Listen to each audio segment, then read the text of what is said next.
The Edge at 11 starts now. Tonight on The Edge, a modern-day Bonnie and Clyde, a 16-year-old and her 21-year-old boyfriend. Investigators say their week-long crime spree started with a brutal beating and ended with a police chase. Fox 2's Jessica Dupneck is live now to fill us in. What happened in the middle of all this, Jessica? Well, it's pretty unbelievable. We're talking about potentially 3 stolen cars, 2 police chases, but I want to talk about Mom, the 58-year-old victim in all of this, allegedly violently beaten by her 16-year-old daughter and her 21-year-old boyfriend, all because Mom didn't approve of their relationship and wouldn't let them inside of her home.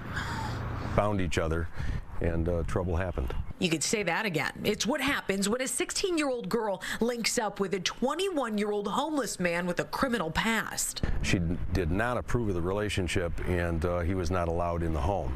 That day, everything changed on March 2nd.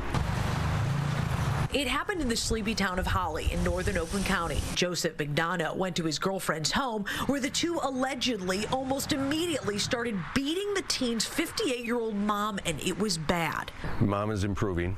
She's not out of the woods, and she's going to need considerable medical care. This was a violent assault. Bloodied and beaten, the duo took the woman's cell phone as she tried to call 911. Police say they took her car and credit cards too, and it led to quite the crime spree, heading to Macomb County now, where a be on the lookout was sent statewide to police departments. There was a brief chase that resulted in the recovery of the mother's vehicle, and then within about 4 or 5 days we were unable to locate them, and they showed up back here in Holly. On the run, needing another ride, they stole 2 cars, the first from this gas station, the second from a party store in downtown Holly. In both of these instances, the vehicles were left running and unlocked, and it was a crime of opportunity, and they were lying in wait. Apparently back to Macomb County, the Warren area where McDonough has ties.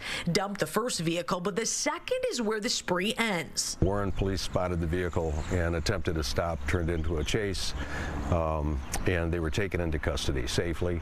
There was an assault made on the Warren officer. The teen, who's lodged at Children's Village in Pontiac, we can't name because she's underage, facing a number of charges. The worst, assault with intent to do great bodily harm. And her boyfriend facing the same and more in Oakland County, racking up charges eventually in Macomb County too. As far as what their end game was, it's anyone's guess. I don't think anybody ever knows anybody's end game.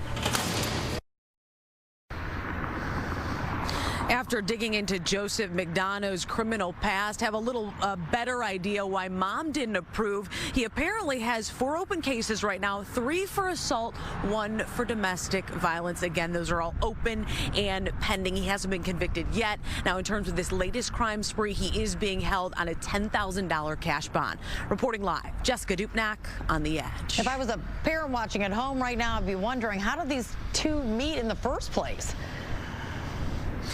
I asked that question to police. I had a hunch that maybe it was a social media interaction, but I guess not. He didn't know the exact particulars. This 21-year-old is known around town, kind of bouncing from gas stations to party stores and that kind of thing, wondering if maybe they crossed paths there, but police didn't have a definitive meet cute for these 2. Well, clearly taking advantage of a person much younger and impressionable than he is, and taking advantage of the situation. The mom doing all she could, it sounds like. Jessica, thank you. And splashdown, Crew 9 back on Earth. For the first time in more than 9 months, astronauts Butch Wilmore and Sonny Williams will be going to bed on Earth. They splashed down off the coast of Tallahassee, Florida this evening in a SpaceX Dragon capsule, which we showed you live on Fox 2 News at 6 as it was all happening. The pair went up to the International Space Station last June for what was supposed to be a week-long mission. The duo will be undergoing medical exams, then flown to the NASA Johnson Space Center in Houston before being reunited with their families. NASA says while recovery can take weeks or even months after being in zero gravity, they don't expect Wilmore or Williams to have any long-term health issues. Good news. Yeah, good to hear. They've been through so much at this point. But, you know, Rich, we saw the pictures. They sure had a beautiful day and clear conditions for that landing. And that was a big part of it. You know, had it been stormy out there over the Gulf, things could have been delayed, but that's not the case. We had a beautiful day.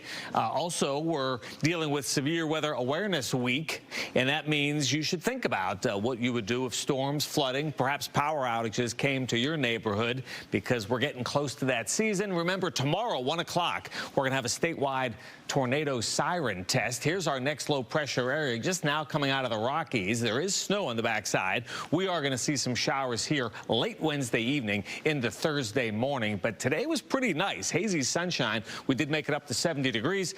There it is, 70, 36 the morning low. Check out the current readings. A lot of us still near 60 degrees. A little cooler winds are up in Port Huron, 54. But notice this southerly flow. This continues for another 36 hours, so it'll be mild tomorrow and tomorrow night. The cold air is way up there to our north and west, 31 Ironwood, 38 in Green Bay, 38 as well there in Pellston. So watch our low pressure coming out of Kansas, crossing into Michigan. I'm going to stop the animation at 11 o'clock tomorrow evening, and you can see showers, even a few storms from Detroit down to Cincinnati, and this is snow on the backside, so we're not dealing with that. But if your travel plans tomorrow evening take you up to Newberry or Marquette in the UP, you're going to find some accumulating snowfall. There's that swath from the central UP back down into southern Minnesota. Here's the severe weather bullseye for tomorrow and tomorrow evening. For Chicago down to the Ohio River, there's going to be a chance for some stronger storms. For us, it's going to be comfortable tonight,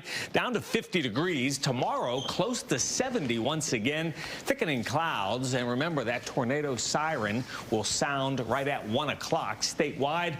Check out the 7-day forecast. Cooler for Thursday as we officially welcome spring. It's going to be unsettled with some showers Friday night and Sunday evening. No big warm-up next week. We'll check it again at 4 a.m. Taryn, back to you. Thanks, Rich. An Oakland County doctor accused of sexually assaulting multiple youth hockey players has pleaded no contest to more than 24 charges.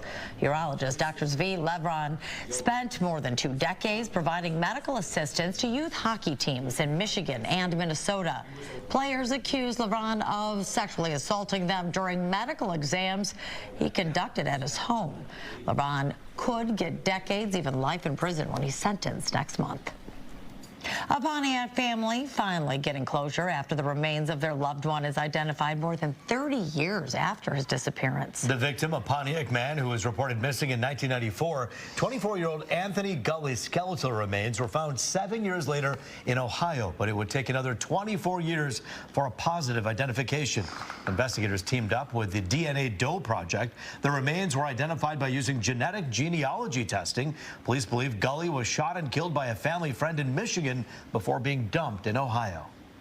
There's rumors and speculations that the gentleman just didn't like my brother anymore. I mean, they grew up together. They had the spits and spats that people would do, but they always got back together as friends. And I don't know. I can't imagine what was going through his mind. Then your family got a call from him saying, I did it. And you'll never find him. You'll never find him. While the suspected killer was wanted for several crimes, police say there's no indication that Gulley was involved in anything nefarious when he was killed. A 24-year-old in St. Clair has been arrested accused of shooting and killing his father. It happened Monday evening at a home on Gratiot. When deputies arrived on the scene, they say the suspect was outside, ready to turn himself in peacefully. Now, the father was inside with multiple gunshot wounds and couldn't be saved. St. Clair County officials are trying to figure out the motive for that shooting. It is still under investigation. The Pontiac mom, accused of abandoning her kids and forcing them to live in solitude and filth for years, has her phone privileges suspended. It comes after Kelly Bryant allegedly violated the no-contact order put in place at her bond hearing earlier this month. She's accused of calling the caregiver of her 10 times in 4 days. Her kids she was trying to get a hold of, even having other inmates call to make contact. Bryant is being held on a $50,000 bond. An Ypsilanti apartment complex condemned. No heat, plumbing problems, and critters everywhere. Residents are fed up, saying enough is enough. Fox 2's Lauren Edwards has the story. Roach-infested bed bugs, ticks, everything. That's how Rico McGuire describes his apartment at Arbor One Apartments in Ypsilanti. I had a fish tank in my window. I ain't never seen one of those. I had a window with water halfway in it. It had fungus all in it, everything, and I showed them that. That's the only thing they fixed. McGuire says since he moved in 2 years ago, he's experienced nothing but problems, from sewage to no central air. And he wasn't the only one. Why is it so hot in here? Because I had to turn the stove on to stay warm. This is McGuire's mother, Rika, who Fox 2 met in January. She and neighbors were dealing with a number of issues. Back then, several doors had yellow stickers on them, which meant the owner did not have a valid certificate of compliance. Now, red ones replaced the yellow ones, and tenants had to move. McGuire had to move his 70-year-old mom to another residence on the complex. They got roaches and everything over there. I just moved my mom over there 2 days ago, and the neighbor told her it's full of roaches. It was homeless people standing up in her apartment. McGuire says he and others have taken the owner's Beale properties to court and aired out their frustrations. I feel very angry, everything. I'm just overwhelmed, stressed out, go to work every day, headaches. He'll continue to fight, he says, to do what's best for his family. I got a daughter that stay out here with me, and she be having to go to school and all that. We do the best we can, getting ourselves together, living in the conditions we living in. Now we've reached out to Beale Properties seeking a comment or an interview, and we are waiting to hear back. And we also reached out to a commissioner who was helping the tenants know their legal rights. I've reached out to her and also waiting to hear back. Reporting here in Ypsilanti, Lauren Edwards on The Edge.